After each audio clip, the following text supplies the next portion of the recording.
L'ESAD, c'est l'École supérieure d'art et de design d'Amiens. Elle est spécialisée dans le rapport entre l'image et le numérique. Et nous avons 4 disciplines, le design graphique, l'image animée, le design numérique et la création numérique. Par ailleurs, nous travaillons avec des laboratoires de recherche et nous faisons de la formation continue.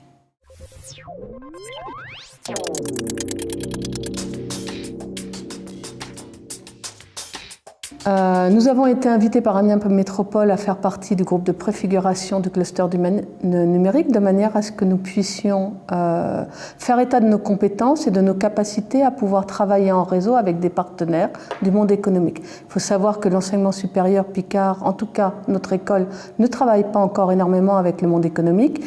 Et qu'en ce qui me concerne, la problématique, c'est de pouvoir faire des liens de manière à ce que nos jeunes diplômés puissent ensuite trouver une activité favorisant leur propre développement professionnel et celui de l'agglomération.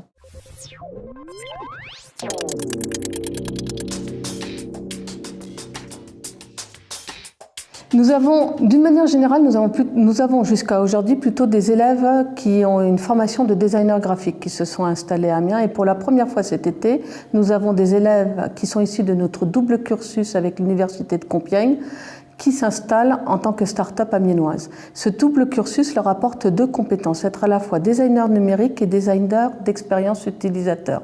Et ces jeunes gens s'installant à Amiens, ce sont des futurs collaborateurs des partenaires privés des entreprises du cluster numérique et ce qui est très intéressant, c'est qu'ils vont pouvoir leur apporter la défense des usagers en proposant des scénarios d'usage versus prospectifs. Un scénario prospectif, c'est un scénario qui va permettre à une entreprise de réfléchir à quelle orientation elle va vouloir donner sur un projet. Nos élèves, ce sont des designers avant tout, donc ce sont des défenseurs des usagers. Ils vont essayer d'imaginer quels sont leurs besoins, ils vont imaginer aussi qu'est-ce qui pourrait susciter de nouveaux besoins et ils essayent de mettre ça en correspondance avec des innovations technologiques. À partir de ça, ils proposent des scénarios et ces scénarios, ce sont des matières à penser pour les entreprises avec lesquelles on travaille.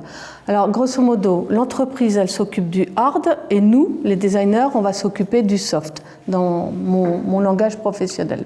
Ça doit générer à la fin des services innovants. Donc des jeunes designers, ce sont des gens avec qui les entreprises doivent collaborer très en amont du projet de manière à ce qu'ils puissent participer au processus d'innovation.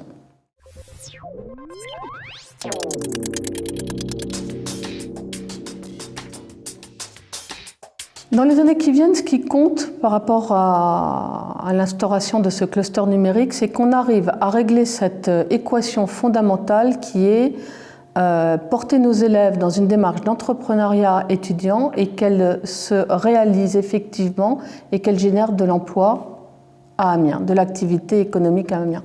Et pour ça, nous travaillons avec Amiens Métropole et avec la région sur 2 dispositifs.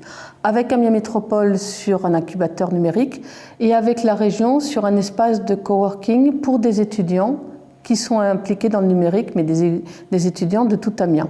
Et en l'occurrence, imaginez qu'on puisse dans un même lieu mettre ce projet de coworking qui s'appelle la friche numérique avec ce projet d'incubateur, ce serait pour nous la plateforme de lancement des nouveaux emplois pour nos jeunes orientés sur le numérique et sur les usages.